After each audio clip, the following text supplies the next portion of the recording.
রাজধানী ছিল মদিনা মুনাওয়ারা। ইরানের বড় ডাক্তার মনে করছে যে যাক, ইরান যদিও একটা মহাশক্তি ছিল, তখন দুনিয়াতে শক্তি দর দুনিয়াটা দুই ভাগই ভাগ ছিল, হয়তো রোমের আন্ডারে, না হয় পারস্যের আন্ডারে। কিন্তু দুটোটাই যখন ভেঙে গেছে আর মদিনা ক্যাপিটাল হয়ে গেছে, তো সে ভাবছে আমার ক্লিনিকটা মদিনা নিয়ে গেলে ভালো হয়। বড় অভিজ্ঞ ডাক্তার, হেকিম যাকে বলে, তো সে মদিনা মুনাওয়ারা এসে ক্লিনিক খুলছে। কিন্তু দিন যায়, সপ্তাহ যায়, মাস যায়, কোনো রুগী নাই। তো বলছে এত আশা নিয়ে আসলাম রাজধানীতে, মুসলিম জগৎ দুনিয়ার রাজধানী, ভাবলাম ব্যবসা জমজমাট হবে, যাও যে কটা রুগী ইরানে থাকলে পাইতাম, এখন তো এখানে একটাও পাই না। তো জিজ্ঞাসা করছে ভাই রুগী নাই কেন? সবাই বলতেছে এটা তো বলতে পারবো না, রুগী কেন নাই? বলছে এটা আমাকে বলো, তোমাদের নবীজি খাওয়ার পদ্ধতি কি বলছে? বলছে আমাদের নবীজি তো প্রথমে বলছে লা তাকুল হাত্তা তাজু, খিদা না লাগলে কখনো খায়ও না, যদিও তোমার সামনে স্বর্ণ দেওয়া হয়। খিদা না লাগলে যদিও স্বর্ণ দেওয়া হয়। মানেন এটা? কয়জনে মানেন? একজনও তো মানি না, ঠিক না? মানেন? কি এদিকের কেউ মানে? কেউ মানে না। বলছে খিদা না লাগলে খাও না, স্বর্ণ যদি তোমার সামনে রাখে, স্বর্ণ পরি সমান মূল্যবান জিনিস যদি রাখে, খাও না, হাতেই দিও না। বলছে দ্বিতীয় কি বলছে? বোধহয় ইদা আকালতা ফালা তাসবা, যখন খাইবা তো পেট বেড়া খাইবা না। আমরা তো মাঝে মাঝে আল্লাহর উপরে অভিযোগ করি, ঠিক না? যে কি একটা ছোট পেট দিল, দুই চার লোকমাই ভরা যায়, ঠিক না? কি দাওয়াতে সাওয়াতে গেলে এটাই তো কই, ঠিক না? যদি পেটটা একটু বড় হইতো তাইলে আরো দুই চারটা বুটি ভিতরে ঢুকানো যেত, আর দুই একটা রান খাওয়া যেত, ঠিক না? যখন খাবে তখন পেট বুড়া খাবে না। তো বলছে আর কি বলছে? এই দুটাই বলছে। আর বলছে যে খাওয়ার পেটকে তিন ভাগে ভাগ করবে, এক ভাগ পানি দিয়া ভরবে, এক ভাগ খাদ্য দিয়া ভরবে, এক ভাগ খালি রাখবে। তো ক্লিনিক গুটাইতেছে আর বলতেছে আল্লাহি কসম ওই জাতে পাকের, মা তারাকা লি ফি তিব্বি শাইআ, ডাক্তারি করার লেগা আমার জন্য কিছু রাইখেই যান নাই। এরকম পদ্ধতিতে চললে জীবনও রোগ হবে না, মৌত ছাড়া রোগ আসবে না। তারপরও আল্লাহ রসুল দেখায় গেছেন। আমরা তো শাগে, মাছে, গোস, ঠিক না, ভর্তা সর্তা, সব আইটেম একসাথে খাই, ঠিক না? কি তারপরে বুরহানি থাকলে ওটাও খাই, ঠিক না? তারপরে যদি দই থাকে ওটাও খাই, ঠিক না? তারপরে যদি চা থাকে তাহলে তো কোনো কথাই নাই, ঠিক না? আর যদি দুধ আলা হয় তাহলে তো আরো মজা, ঠিক না? তো আমরা যা পাই সব একসাথে খাই, ঠিক না? অথচ আল্লাহর রসুল দেখায় দিয়া গেছে কোনটা খাইলে কোনটা খাইবা না, কোনটা খাইলে কোনটা খাবা না, কোনটা খাইলে কোনটা খাবা না, দেখায় দিয়ে গেছে। খাওয়ার ভিতরেও আছে। এই জন্য ডাক্তাররাও বলে এই ফল খায়েন না, এটার ভিতরে সুগার বেশি আছে, এটা খায়েন, এটার ভিতরে সুগার কম আছে, এটা খায়েন, এটার ভিতরে সুগারই নেই, বলে না? আল্লাহ রসুল শিখায় গেছে। আমি যেটা বুঝাইতে চাইতেছি আপনাদেরকে, এত ঘুরায় গাড়ায় আল্লাহ করুক, বুঝে আসুক, এতটুক মজমাও যদি বোঝে তাইলে যথেষ্ট, অনেক বড় কাম হয়ে যাবে। পুরা মসজিদ বড়া দরকার হবে না, 2-4-10 জনও যদি বোঝে তাহলে কাজ হয়ে যাবে, মজলিস সাকসেস। তো আমরা গঠিত হইলাম দেহ এবং দেহের ভিতরে একটা পাওয়ার দ্বারা। দেহের সমস্ত প্রয়োজন উৎপাদিত হয় জমিন থেকে, আর এটা আল্লাহ রাইখা দিছেন। কিন্তু আমাদের ভিতরে যে একটা পাওয়ার আছে, পাওয়ার, দেহের যেরকম প্রয়োজন গুলা জমিন থেকে উৎপাদিত জিনিস থেকে মিটে, এবং এর ভিতরে আল্লাহ রাইখা দিছেন। যদি আমি সঠিকভাবে নির্ণয় করতে পারি, যদি আমি সঠিকভাবে এটাকে ব্যবহার করতে পারি, সঠিকভাবে যদি ব্যবহার করতে পারি, তাইলে মনীষীর কথাই সত্য, इलाज हो सके गजा से परहेज करो दवा से। তখন খাদ্য দ্বারা আপনার চিকিৎসা হয়ে যাবে, ওষুধের কাছে দাঁড়িয়েও যেতে হবে না। তো শরীরের প্রয়োজন তো বুঝলাম, মাটির থেকে উৎপাদিত জিনিস দ্বারা মিটে, কিন্তু আমার ভিতরে যে পাওয়ার আছে, আত্মা আছে, রূহ আছে, তিনোটাই এক জিনিসই। পাওয়ার যেটা ওইটাই রূহ, রূহ যেটা ওইটাই আত্মা। এটার প্রয়োজন মিটবে কি দিয়া? এটার প্রয়োজন জমিন থেকে উৎপাদিত জিনিস দ্বারা কোনোদিন মিটবে না, কেননা দেহটা জমিন থেকেই তৈরি, মাটি থেকে তৈরি, দেহটা মাটি থেকে তৈরি। যদি তৈরি না হইতো তাহলে লাশ কবরে রাখার সময় এই দোয়া কেন পড়তো, এই আয়াত কেন পড়তো? মিনহা খালাকনাকুম ওয়া ফিহা নুঈদুকুম ওয়া মিনহা নুখরিজুকুম তারাতান উখরা। তুমি এটার থেকে তৈরি, যেটার থেকে তৈরি তার কোলেই তোমাকে রাইখা গেলাম। আবার একদিন আসবে, এই কোলের থেকেই তোমাকে আবার উঠায় দাঁড় করানো হবে। এটা মাটির থেকে তৈরি, এটার উপাদান সব মাটির ভিতরে, এ ভিটামিন থেকে নিয়ে জেড পর্যন্ত, ক্যালসিয়াম কন, ক্যালসিয়াম কন, সুগার কন, আয়রন কন, সল্ট কন, যা এটার দরকার সবই মাটির ভিতরে রাখা আছে। কিন্তু আত্মা মাটির তৈরি না, পাওয়ার এটা, এটা মাটির তৈরি না, এটা আল্লাহর হুকুম। এটা উপর থেকে পুশ করা হয়েছে, পুশ, উপর থেকে আপনার আমার ভিতরে ভরা হয়েছে। বিদায় এটার উপাদান জমিনের সাথে কোনো সম্পর্ক নেই, এটার উপাদানের সম্পর্ক হলো ইবাদত বন্দেগীর সাথে। এটার উপাদানের জন্যই আল্লাহ ইবাদত দিছেন, বন্দেগী দিছেন। ইবাদত বন্দেগী কেন দিছেন? ওই পাওয়ার, ওই রূহ, ওই আত্মার যত উপাদান লাগবে ওটা পুরা হবে ইবাদত দ্বারা। আরেক শব্দে বলতে পারেন ঈমান আমল দ্বারা, ঈমান দ্বারা এবং আমল দ্বারা।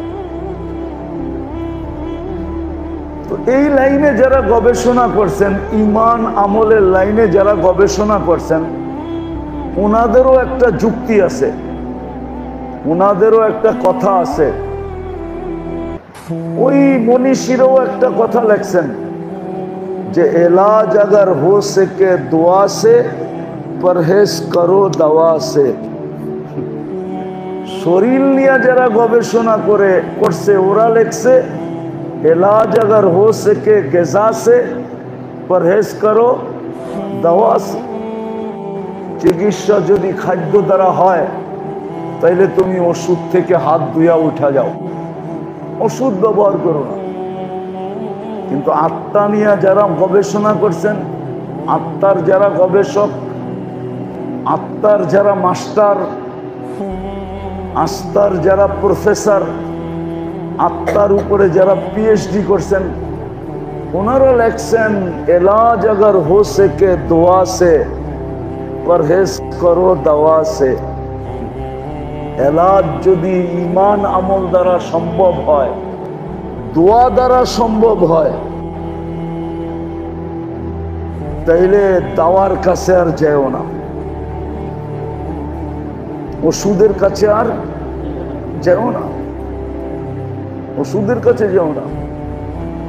মালিক ইবনে দিনার রহমতুল্লাহ আলাইহির একটা কাহিনী মনে উঠলো। উনি বড় সেকা ছিলেন। মালিক ইবনে দিনার রহমতুল্লাহ আলাইহি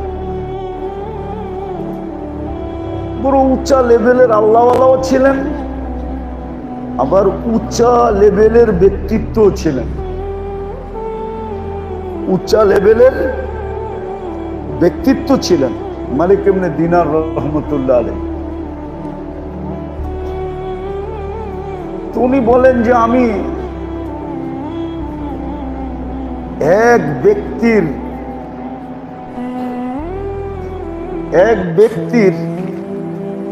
একই সময় দুইটা দোয়া কবুল হইতে দেখা আমি বড় আশ্চর্য বোধ করছি। যে জীবনে একই ব্যক্তির দুটা দোয়া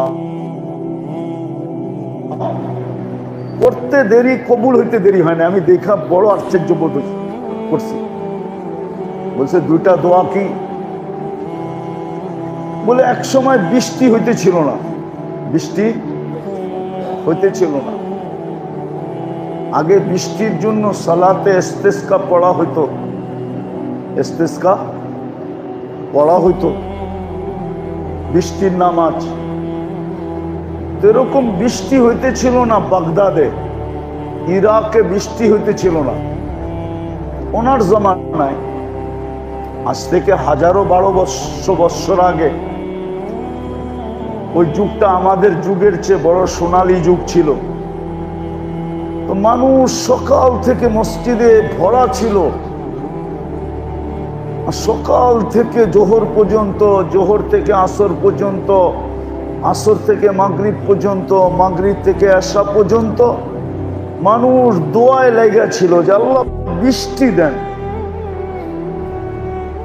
এশার পরে যখন রাত্র বেশি হইতে শুরু করলো, তো এশার নামাজ পড়া যে যার মতে ঘরে চলে গেছে, কিন্তু বৃষ্টির কোনো চিহ্নই ছিল না, কোনো চিহ্ন ছিল না।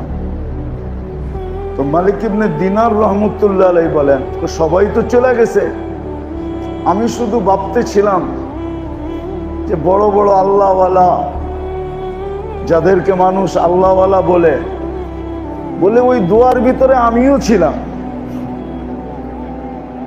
কিন্তু দোয়া কবুল হইতেছিল না। বলে এশারের পরে যখন সবাই চলে গেছে, তো এক ছিঁড়া ফারা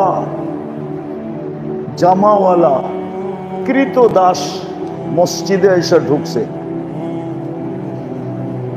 দুইটা সাদা সিধা 2 রাকাত নামাজ পড়ছে, সাদা সিধা যেমন আমরা পড়ি।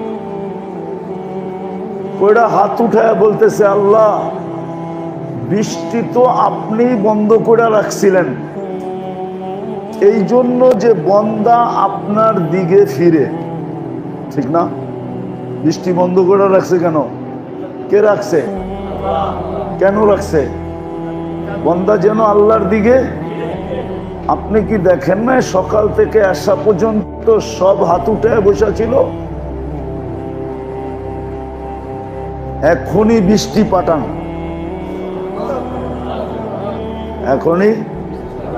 এখনই বৃষ্টি পাঠান। তো মালিক ইবনে দিনার রহমতুল্লাহ আলাইহি বলে, ও বারবার বলতেছে এখন পাঠান, এখন পাঠান। বলে আমি বাহিরে দেখতেছিলাম যে কোত্থেকে যে মেঘ আসলো আর গর্জন শুরু হলো আর ঝুমঝুমে বৃষ্টি শুরু হলো,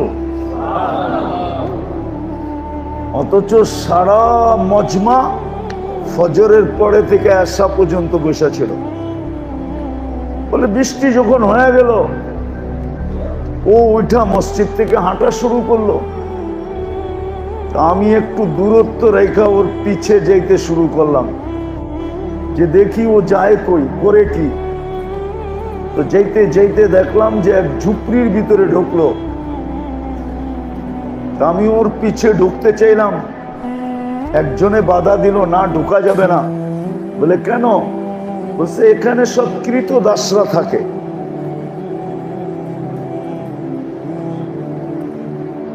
তো আমি ঢুকলাম ওইখানে, সেটাও কৃতদাসী ছিল। তো মালিকের সাথে দেখা করলাম যে এই কৃতদাস বিক্রি করবা কিনা। বলবো মিয়া তুমি এটা নিয়ে কি করবা? এটা তো জীর্ণ শীর্ণ, গায়ে গোস্ত নাই, শরীরের গায়ে শক্তি নাই। গোলাম তো মানুষ আগে কিনতেন, কৃতদাস কিনতেন নিজের কাজের সহযোগিতার জন্য। এখন যেরকম মজদুর ভাড়া করে, তখন মানুষ মজদুর ভাড়া করতেন না, খুব কম। কৃতদাসের দ্বারাই নিজের সমস্ত কাজ সম্পূর্ণ করতেন, এই জন্যই কৃতদাসের ছিল। তো বলছে এটা তো কোনো কামেই লাগবো না। বলছে কামে লাগুক আর না লাগুক, তোমার কামে লাগে না, আমার কামে লাগবে। তুমি বেচবা কিনা এটা বলো। বলছে হ্যাঁ বেচবো, বেচতে পারলে তো আমি বাঁচি, নাইলে তো এটারে বয় বয় খাওয়াইতে হয়। তো বলে আমার হাতে সস্তা দামে আমারে বিক্রি করে দিছে। আমি যখন বাড়িতে নিয়ে আসছি, তো জিজ্ঞাসা করছে মালিক তুই আমারে কিনলি কি লেগা? আমারে কেন কিনলি? তুই তো জানলি শুনলি আমি কোনো কামের না, আমারে বয়া বয়া খাওয়াইতে হবে। তো মালিক ইবনে দিনার রহমতুল্লাহ আলাইহি বলে কেন কিনছি জানিস? কালকে যে এশারের পরে তুই দোয়াটা করছস আর সাথে সাথে কবুল হয়ে গেছে, আমি এটা দেখা এই জন্য তোরে কিনছি।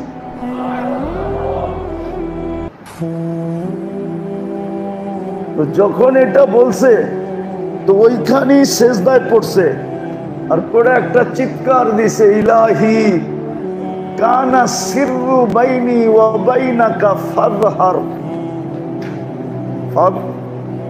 কানা সিররু বাইনি ওয়া বাইনাকা, এক ভেদ, এক লুকায়িত জিনিস তোমার আর আমার মাঝে ছিল। আজ পর্যন্ত কেউ জানতো না যে তোমার আর আমার মাঝে এত ঘনিষ্ঠতা, কেউ জানতো না। ফাযহারা কানা সিররু বাইনি ওয়া বাইনাকা ফাযহারা, তোমার আর আমার মাঝে ভেদ ছিল, কেউ জানতো না। আজকে প্রকাশ হয়ে গেছে। ফাকবিরনি, আয় আল্লাহ তুই আমারে উঠায় নে। বলে বলতে দেরি, রু যাইতে দেরি করে না, বাস ওই সেজদাই শেষ। আমি এক ব্যক্তির দুই দোয়া সচক্ষে কবুল হইতে দেখছি, মালিক ইবনে দিনার রহমতুল্লাহ আলাইহি। তা আসলে মেরে দোস্ত, আমরা এটা ভাবি না, না বাবার কারণেই আজকে মুসলিম উম্মার এই দুরবস্থা। আমাদের প্রত্যেকেরই দুরবস্থা, প্রত্যেক ঘরের দুরবস্থা, প্রত্যেক জীবনের দুরবস্থা। প্রত্যেক ফ্যামিলির দুরবস্থা, প্রত্যেক বাড়ির দুরবস্থা, প্রত্যেক সমাজের দুরবস্থা। সারা মুসলিম আজকে দুরবস্থার শিকার এই কারণে। হ্যাঁ, প্রথমটা তো সবাই ভাবে, প্রথমটা সবাই ভাবে যে শরীরের উপকরণ লাগবে, নাইলে শরীর চলমান থাকবে না।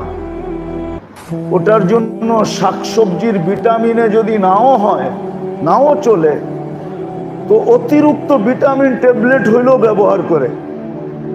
এটা তো সবাই মানে, সবাই সজাগ, সবাই সোচ্চার। এটা নিয়ে তো কোনো দ্বিমত করে না কেউ, কাউকে বুঝাইতেও হয় না, এরকম হাতে পায়ে ধরতে হয় না, যেরকম আত্মারটা নিয়ে ধরতে হয়। রু নিয়া রুহের কি প্রয়োজন এটা যেরকম বুঝাইতে হয়। পাওয়ারের কি দরকার, পাওয়ারেরও কোনো পাওয়ার দরকার কিনা, এটার ভিতরে পাওয়ার আছে, কিন্তু পাওয়ারেরও একটা পাওয়ার দরকার, ওটা হলো বিদ্যুতের সংযোগ লাগবে। আত্মার দরকার হয় কিনা এটা আমরা কেউ ভাবতেও রাজি না, চিন্তা করতেও রাজি না। অথচ জোর এটারই দিছিলেন। এই জন্য আল্লাহ 7 কসম খায় বুঝাইতে চাইছিলেন। 7টা কসম খাইছেন আল্লাহ। কয়টা? আমরা বুঝি না আসলে, আর আমরাও বুঝাইতে পারি না আপনাদেরকে। আমাদের কাছেও জাদু নাই, পাইতাম দোয়া করেন আল্লাহ যেন নসিব করে। ইন্না মিনাল বায়ানি লা সিহরা, বলেন না আমিন। আল্লাহ যেন এরকম নসিব করে, ইন্না মিনাল বায়ানি লা সিহরা, যে জাদু করে ফলানো যায়, বুঝানো যায়। আল্লাহ 7 কসম খায়া বলছেন।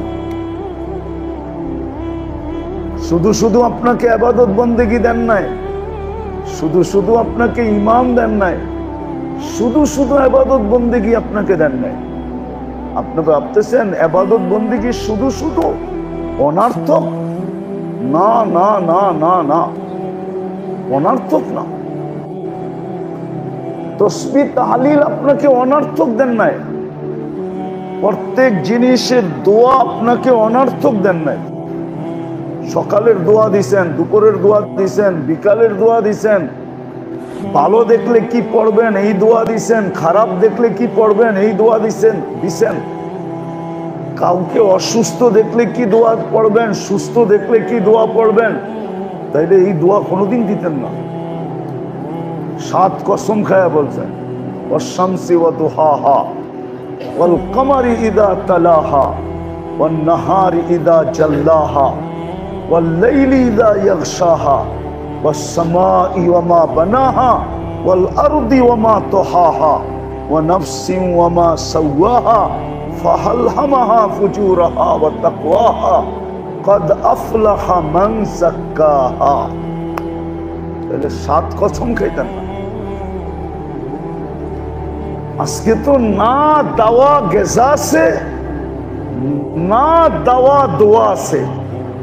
মুসলমান গেজাও ছেড়ে দিছে, না হালাল দেখে না হারাম দেখে, যা পায় তাই গপ গপ গপ গপ করতে থাকে, তাই ভিতরে ঢুকাইতে থাকে।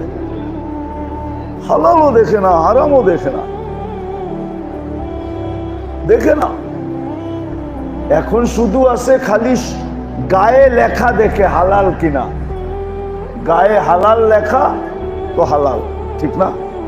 কি এটাই তো তাহকিক তো করে না যে আসলেই হালাল কিনা, আসলেই হারাম কিনা।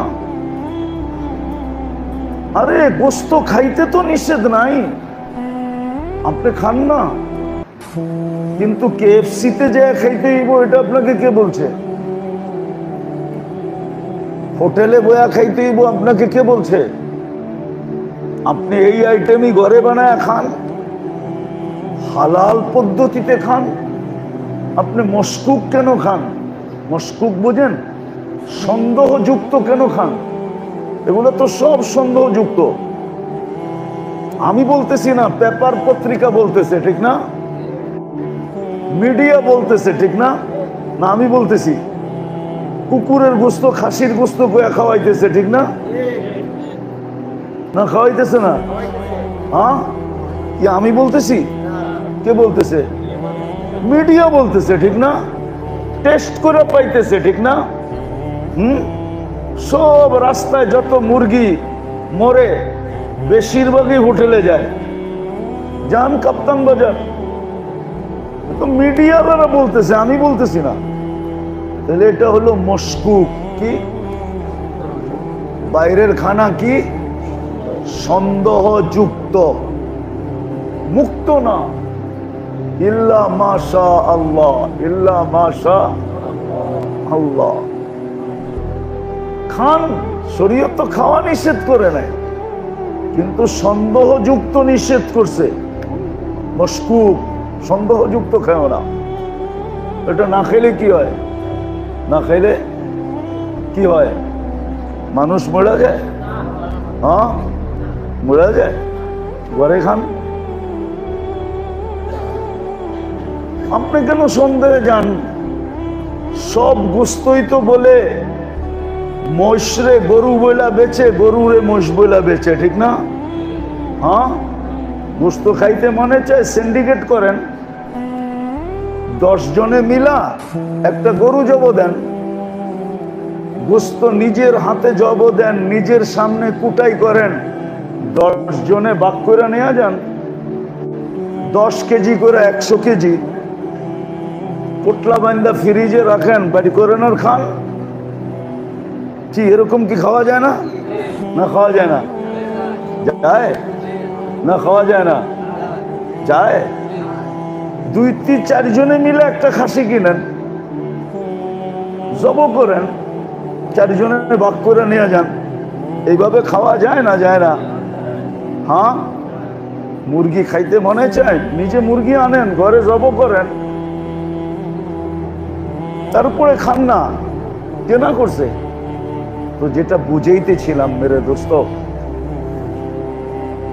দেহেরটা তো বুঝে আসে, আর স্বীকারও করি, দুনিয়াও বলে দেহটা মাটির থেকে, এর সব উপাদান উৎপাদিত হয় মাটি থেকে, আর সব উৎপাদিত জিনিসের ভিতরে রাখা আছে আমাদের দেহের সমস্ত ভিটামিন, সমস্ত ভিটামিন যা দেহের দরকার, সব ক্যালসিয়াম, যা কিছু দেহের দরকার সব ওটার ভিতরে রাখা আছে। এই জন্যই দেহ নিয়ে গবেষক করতে করতে করতে করতে করতে কোন মনীষী লেখা ফেলছেন, সোনার অক্ষরে লেখা রাখা উচিত ছিল, সবার চোখের সামনে রাখা উচিত ছিল, প্রত্যেক ঘরে এটা লটকানো উচিত ছিল যে এলাজ अगर हो सके গিজা সে পরহেজ করো দাওয়া সে। চিকিৎসা যদি খাদ্য দ্বারা হয় তাইলে কখনো ওষুধের কাছে যাও না, ওষুধের কাছে যাও না। ঠিক আমাদের দেহটা যেরকম মাটির থেকে তৈরি, এর উপাদান মাটির থেকে, আমাদের রূহ, আমাদের আত্মা, আমাদের পাওয়ার, এটা মাটির থেকে তৈরি না, এটা উপর থেকে আসা। এটার যত ভিটামিনের দরকার, আত্মার ক্যালসিয়াম দরকার, সোডিয়াম দরকার, এটা দরকার, ওটা দরকার, সমস্ত কিছু রাখা আছে বস্তুতে না, ঈমান এবং আমলের ভিতরে। এটা নিয়ে যারা গবেষণা করছেন, করতে করতে করতে করতে পিএইচডি করছেন, ওরা আবার লেখছেন इलाज हो सके दुआ से परहेज करो दवा से। ওষুধের কাছেও যেও না যদি দোয়া দিয়ে চিকিৎসা সম্ভব হয়। আর দোয়া বলতে জামিয়ে ইবাদত, সমস্ত কিছু দোয়ার অন্তর্ভুক্ত, দোয়ার অন্তর্ভুক্ত। দোয়া খালি হাত উঠানোর নাম না, সবকিছু দোয়ার অন্তর্ভুক্ত। কিন্তু আফসোস এটাই বোঝানো যায় না যে ইবাদত বন্দেগী কেন প্রয়োজন, কেন দরকার। এটা তো আমি দুনিয়া দেখাইতেছি, দুনিয়া। যদি বাইচা থাকি তো সামনের মাসে পরের পার্ট দেখাবো। এটা প্রথম পার্ট চলতেছে, সেকেন্ড পার্ট পরে আসবে আগামী মাসে। যদি বেঁচে থাকি তাহলে সেকেন্ড পার্ট আবার পরের মাসে আসবে। এটা দুনিয়া। দুনিয়াতে যদি তুমি আরামে থাকতে চাও, সুস্থ থাকতে চাও, সবল থাকতে চাও, ভালো থাকতে চাও, তাহলে তোমার আত্মার দুনিয়ায় থাকাকালীন যত প্রয়োজন সব কিন্তু রাখা আছে কিসের ভিতরে? ইমান আর